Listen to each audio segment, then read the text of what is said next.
Oke. Kata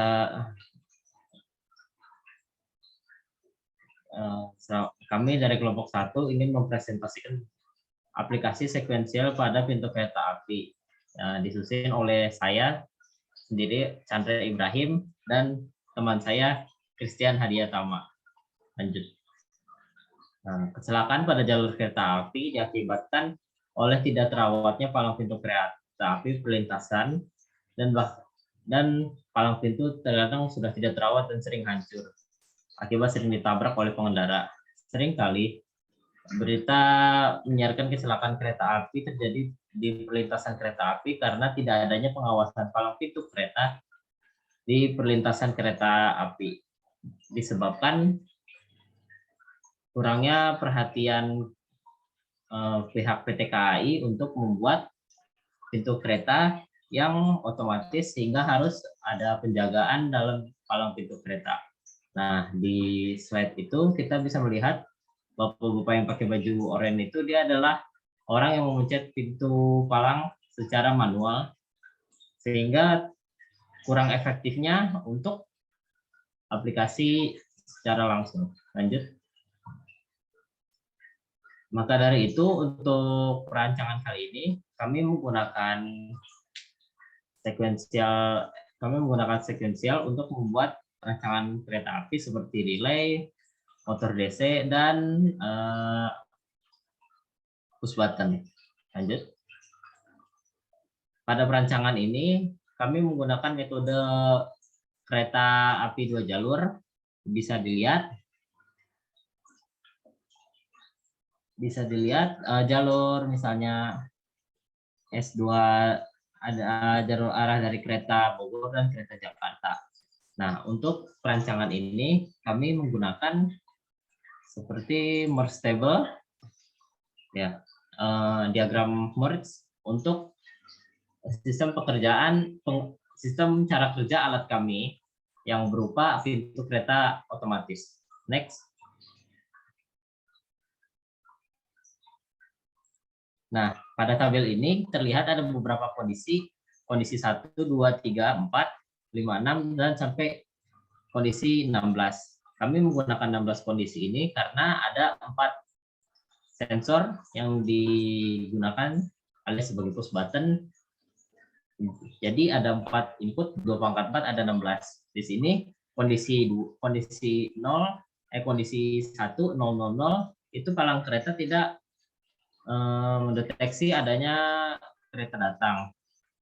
Kondisi 2, kereta datang dari arah Jakarta. Kondisi 4, kereta panjang datang dari arah Jakarta.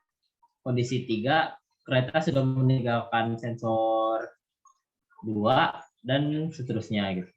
Jadi pada tabel ini pada garis panah yang warna biru itu dia menggunakan jalur kereta dari arah Jakarta, yang kuning dari arah Bogor, dan garis panah merah ini adalah kondisi di mana kereta datang bersamaan, entah itu Jakarta dan Bogor datang bersama, atau Jakarta baru tiba, Bogor sudah lewat, atau Bogor sudah tiba, Jakarta sudah lewat. Nah, untuk yang di panah warna abu-abu ini, di mana kereta panjang ke Jakarta dan Bogor datang bersamaan. Lanjut. Nah, pada kondisi ini S1, sensor 1 berlogik 0 ketika kereta api datang atau melewati sensor.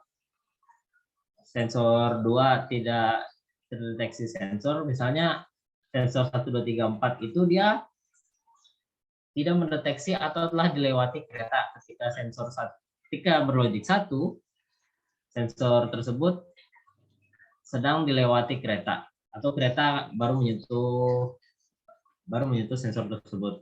Palang 1, 2 berlogik 0 ketika terbuka, artinya tidak ada kereta yang datang, dan berlogik 1 ketika palang tertutup. Lanjut. Nah, berikut kondisi dari 16 kondisi yang bisa ditampilkan. Bisa dilihat. Lanjut lagi.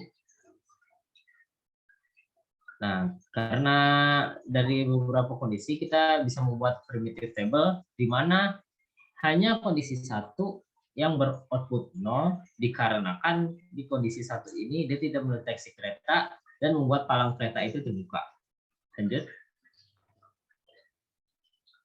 Nah, ini kita bisa lihat merge table-nya hanya kondisi dalam Kak. Jadi kita bisa ditemukan ini ada dua kondisi ya. Kondisi pertama itu outputnya 0, kondisi dua itu di mana palang itu tertutup dan kondisi 2 sampai 16 dia berlogik satu karena mendeteksinya kereta. Sehingga bisa di naik next slide. Nah, ini untuk aljabar boolean untuk penyederhanaan table. Lanjut. Nah, di sini penyusunan gerbang logika di mana kita menggunakan gerbang AND dan NOR. Bisa dilihat seperti ini. Sesuai dengan aljabar booleannya. Lanjut. Nah, untuk tampilan fluid sim seperti ini akan dilanjutkan oleh teman saya Christian untuk menjelaskan mekanisme aplikasi fluid sim tersebut. Pada kali ini saya akan menjelaskan untuk mekanisme kerja dari si fluid sim. Untuk kondisi awal ini belum ada sensor yang belum dikenai oleh si kereta. Kemudian kondisi kedua, sensor satu sudah kena, bisa dilihat motor bergerak untuk menutup, yaitu counterclockwise, menandakan dia menutup pintu. Kemudian sensor satu sudah lepas dan kereta mengenai sensor kedua. Di sini kita lihat kondisi motor masih tertutup, masih counterclockwise. Kemudian ketika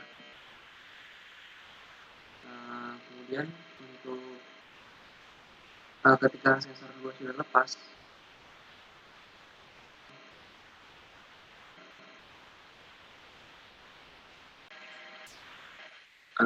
ya, untuk lebih jelasnya mungkin kita langsung membuka software fluid sim ini aja ya.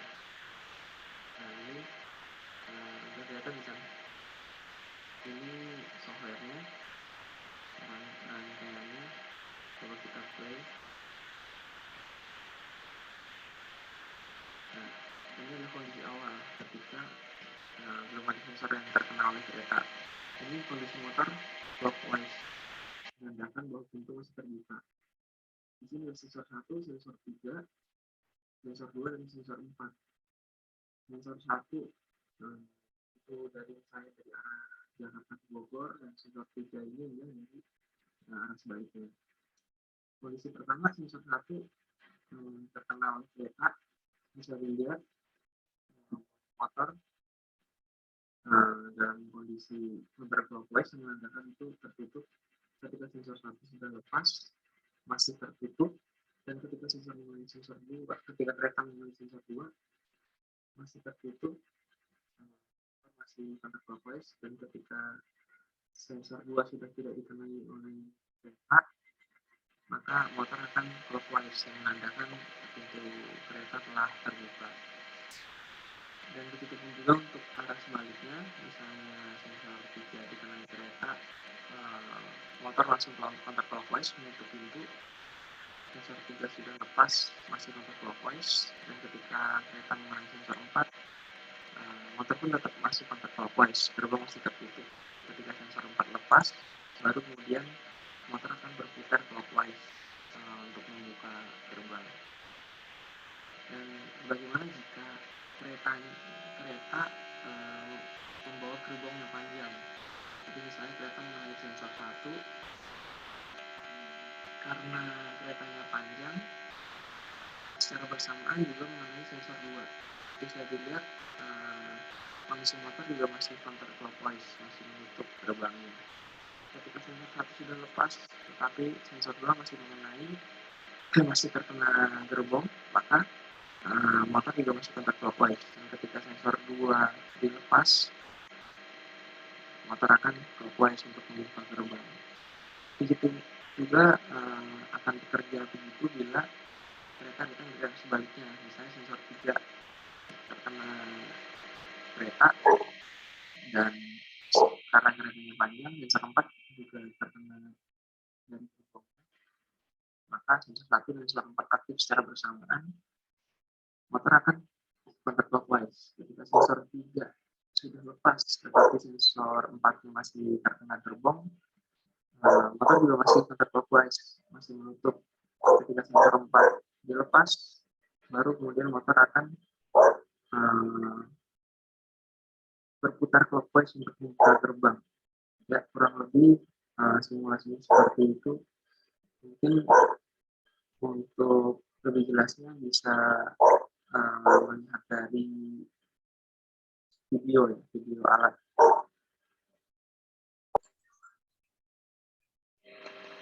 Ya, ini adalah video untuk prototipe-nya.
Sekian presentasi atau simulasi dari kami. Mungkin ada tambahan, Sandra. Ya. Sekian dari kelompok kami. Mohon maaf ada kekurangannya. Selamat malam.